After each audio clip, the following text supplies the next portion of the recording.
Entering the 2023 NCAA Tournament, the Purdue Boilermakers were in great position to make the program's first Final Four since 1980. They had earned a 1 seed for the first time in 27 years, they had won the Big Ten regular season by 3 games and backed that up with a thrilling Big Ten tournament victory, and they also had the best player in college basketball in 7'4" Zach Edey, who had dominated the sport all year. It seemed like everything was lining up. If Purdue was going to exercise their recent tournament demons, this was going to be the year. Finally, the brutal Robbie Hummel ACL tear that sunk their chances in 2010, the crazy 2019 Elite Eight loss to Virginia, the Sweet 16 loss to 15 seed St. Peter's in 2022, and the other gut-wrenching overtime losses in the 2015, 2016, and 2021 tournaments, those could all be rectified with this version of the Boilermakers.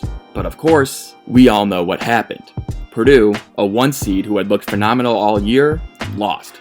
And it wasn't just any loss. No, it was to 16 seed Fairleigh Dickinson, a team whose tallest starter was 6'6", and a team who only got into the tournament because Merrimack, the team that beat them in the NEC title game, wasn't eligible for the postseason because they were still in the transition phase of moving to Division I. The loss marked only the second time a 16 seed had beaten a 1 seed in the tournament, and it was yet another colossal disappointment for the Boilermakers and head coach Matt Painter. This one, perhaps the most confounding of all. Fast forward 11 months, and here we are on the verge of a similar situation. Purdue was 21-2, they ran through the Maui Invitational, they have a stranglehold on the Big Ten, they should get a 1 seed in the tournament, and Zach Edey is the favorite to win Player of the Year once again. And for yet another season, Purdue has Final Four and National Championship hopes. So can the Boilermakers finally figure it out and get there? Let's find out.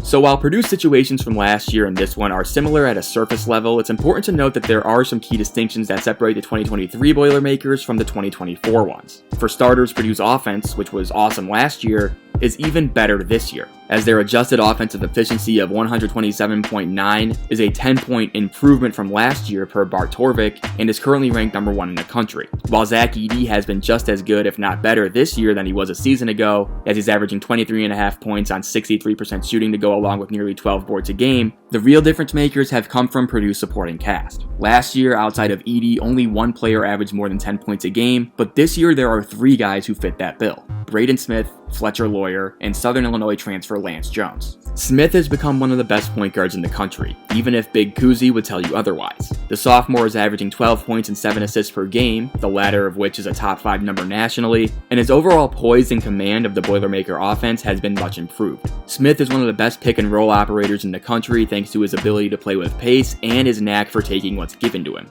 As a pick and roll scorer, he's great at getting to his jump shot off the dribble, where he's knocking down a blistering 45% of his attempts, and he has an awesome ability to stop on a dime and ease into a balanced shot. Watch here how he plays cat and mouse with Mark Steers around a Zach Edey screen before ultimately going to his right and rising and firing for a mid-range jumper. While he's not an explosive downhill driver, Smith is still very capable of creating advantages for his teammates out of pick and roll as well, again because of his poise and pace. He possesses some of the best vision in the country, and he can go through reads in a calm and collected manner like an NFL quarterback. Whether it's hitting Zach Edey for lobs, getting the ball to open shooters on lift actions, or just firing laser beams to the opposite side, Smith has grown into a point guard fully capable of making any pass. Watch how he comes off a double ball screen here before absolutely rifling a one-handed pass to Lance Jones, who knocks down a corner 3.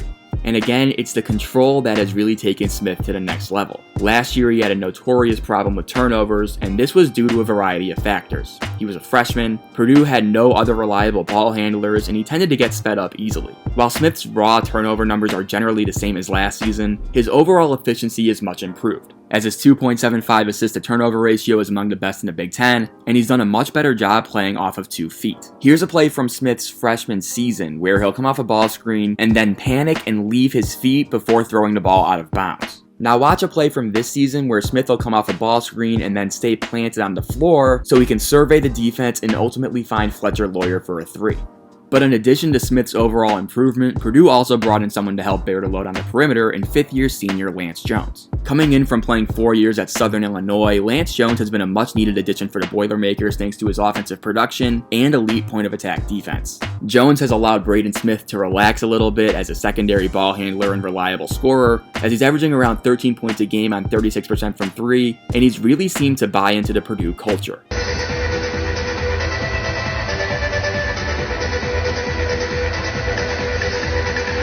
Jones is the perimeter glue between Smith and Loyer, and just does everything you'd want from a combo guard. Defensively, Jones frequently takes on the best player from the other team, as he averages 1.5 steals per game, and he's also had some absolutely monstrous individual games on that end. Most recently, a road win against Rutgers, during which he tallied a whopping 5 steals. Offensively, he can hit big shots and is capable of leading the team in scoring on any given night, and to me, this is really what Purdue lacked last year. An experienced guard to absorb pressure on both ends when things get tight. This play tells the entire story. Watch how Jones will grab the rebound and then break a double team press by himself before finding an open outlet down the floor. And finally, there's Fletcher Loyer, who has also improved as an off-ball scorer for the Boilermakers in his sophomore season. After struggling from deep as a freshman, Loyer has seen a substantial increase in his three-point efficiency this year, going from 32% last season to an elite 43% in 2024. Because of Smith's and Jones' on-ball production, Loyer can now fill his role as a knockdown spot-up shooter who doesn't have to force as many shots as he did a year ago. His ability to relocate and get open really gives Purdue a nice pressure release and allows Purdue to punish defenses for overcommitting on other offensive threats. With those 3 guards leading the backcourt, Purdue is already in a much better spot than they were a year ago. Their team turnover percentage is down, they are one of the best offensive rebounding teams in the country, they get to the free throw line a ton, and they are knocking down over 40% of their triples as a team,